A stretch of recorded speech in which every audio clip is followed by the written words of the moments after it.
Por toda parte se ouve que há imoralidade entre vocês. Imoralidade que não ocorre nem entre os pagãos, ao ponto de um de vocês possuir a mulher de seu pai. E vocês estão orgulhosos?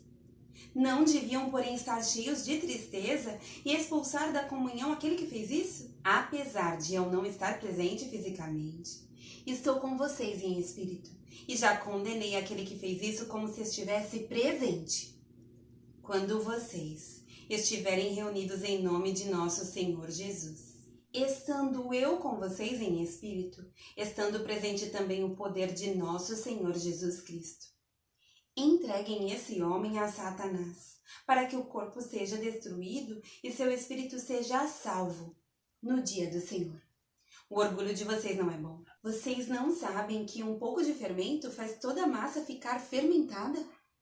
Livrem-se do fermento velho, para que sejam massa nova e sem fermento, como realmente são. Pois Cristo, nosso Cordeiro Pascal, foi sacrificado. Por isso celebramos a festa, não com fermento velho, nem com fermento da maldade e da perversidade, mas com os pães sem fermento, os pães da sinceridade e da verdade. Já lhes disse por carta que vocês não devem associar-se com pessoas imorais. Com isso, não me refiro aos imorais deste mundo, nem aos avarentos, aos ladrões ou aos idólatras. Se assim fosse, vocês precisariam sair deste mundo. Mas agora estou lhes escrevendo que não devem associar-se com qualquer que, dizendo-se irmão, seja imoral, avarento, idólatra, caluniador, alcoólatra ou ladrão. Com tais pessoas vocês nem devem comer. Pois como haveria eu de julgar os de fora da igreja? Não devem vocês julgar os que estão dentro? Deus julgará os de fora. Expulsem esse perverso do meio de vocês. Se algum de vocês tem queixa contra outro irmão, como ousa apresentar a causa para ser julgada pelos ímpios, em vez de levá-la aos santos? Vocês não sabem que os santos hão de julgar o mundo? Se vocês hão de julgar o mundo, acaso não são capazes de julgar as causas de menor importância? Vocês não sabem que haveremos de julgar os anjos? Quanto mais as coisas desta vida. Portanto, se vocês têm questões relativas às coisas desta vida, designem para juízes os que são da igreja, mesmo que sejam os menos importantes. Digo isso para envergonhá-los. Acaso não há entre vocês alguém suficientemente sábio para julgar uma causa entre irmãos?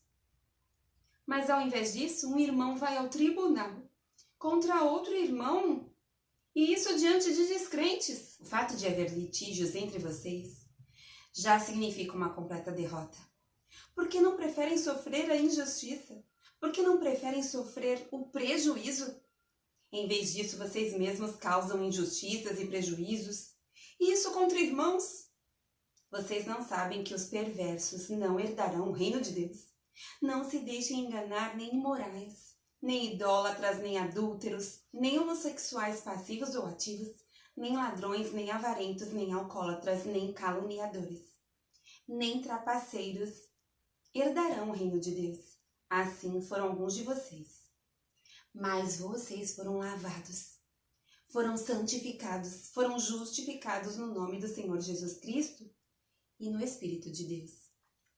Tudo me é permitido, mas nem tudo convém.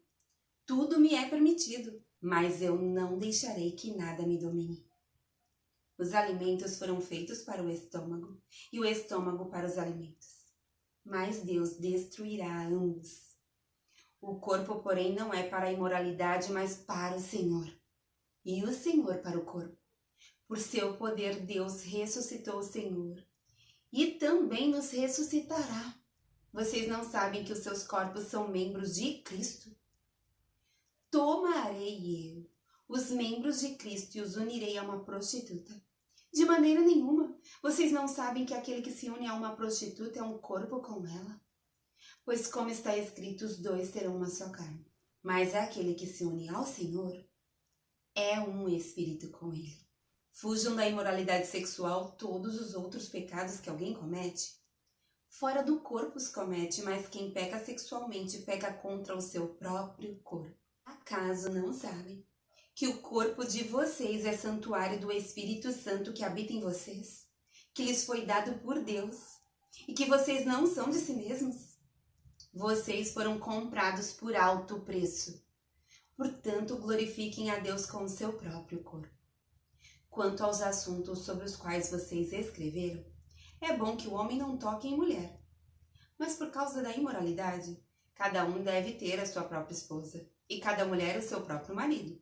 O marido deve cumprir os seus deveres conjugais para com a mulher e da mesma forma a mulher para com seu marido. A mulher não tem autoridade sobre o seu próprio corpo, mas sim o marido. Da mesma forma, o marido não tem autoridade sobre o seu próprio corpo, mas sim a mulher. Não se recusem um ao outro, exceto por mútuo consentimento e durante certo tempo, para se dedicarem à oração. Depois, unam-se de novo, para que Satanás não os tente por não terem domínio próprio. Digo isso como concessão e não como mandamento. Gostaria que todos os homens fossem como eu, mas cada um tem o seu próprio dom da parte de Deus, um de um modo, outro de outro. Digo, porém, aos solteiros e às viúvas, é bom que permaneçam como eu. Mas se não conseguem controlar-se, devem casar-se, pois é melhor casar-se do que ficar ardendo de desejo. Aos casados dou este mandamento, não eu, mas o Senhor, que a esposa não se separe do seu marido. Mas se o fizer, que permaneça sem se casar, ou então reconcilie-se com seu marido, e o marido não se divorcie da sua mulher. Aos outros eu mesmo digo isto, não, Senhor. Se um irmão tem mulher descrente, e ela se dispõe a viver com ele, não se divorcie dela.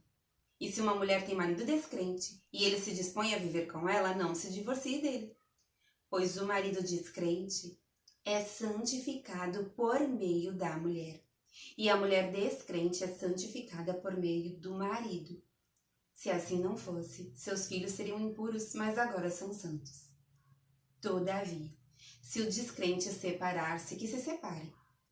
Em tais casos, o irmão ou a irmã não fica debaixo da servidão. Deus nos chamou para vivermos em paz.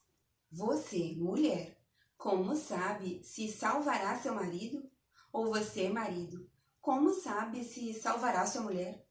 Entretanto, cada um continue vivendo na condição que o Senhor lhe designou e de acordo com o chamado de Deus. Esta é a minha ordem para todas as igrejas. Foi alguém chamado sendo já circunciso? Não desfaça a sua circuncisão. Foi alguém chamado sendo incircunciso? Não se circuncide. A circuncisão não significa nada, e a incircuncisão também nada é. O que importa é obedecer aos mandamentos de Deus. Cada um deve permanecer na condição em que foi chamado por Deus. Foi você chamado sendo escravo? Não se incomode com isso. Mas se você puder conseguir a liberdade, consiga. Pois aquele que sendo escravo foi chamado pelo Senhor é liberto e pertence ao Senhor. Semelhantemente, aquele que era livre quando foi chamado é escravo de Cristo. Vocês foram comprados por alto preço. Não se tornem escravos de homens. Irmãos, cada um deve permanecer diante de Deus na condição em que foi chamado.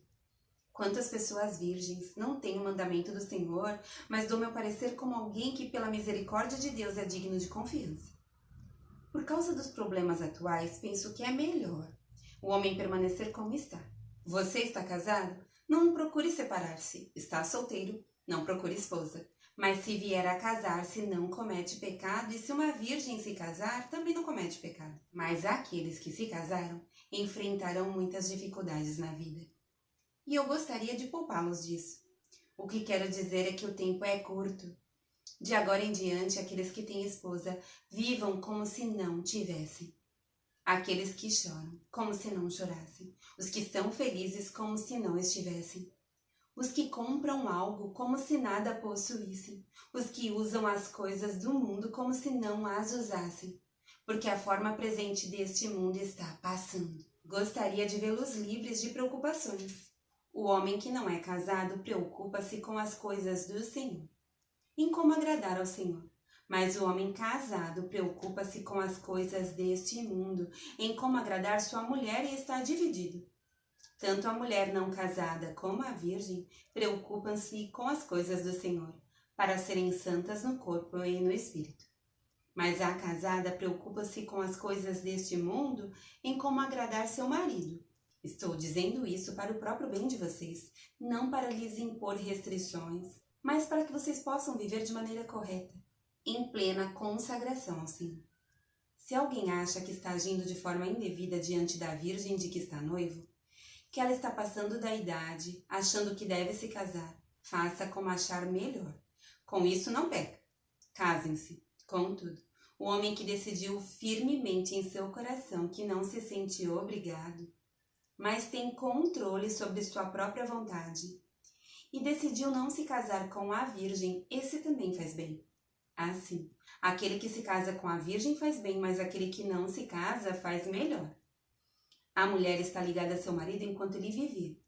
Mas se o marido morre, ela estará livre para se casar com quem quiser, contanto que ele pertença ao Senhor. Em meu parecer, ela será mais feliz se permanecer como está. E penso que também tem o Espírito de Deus.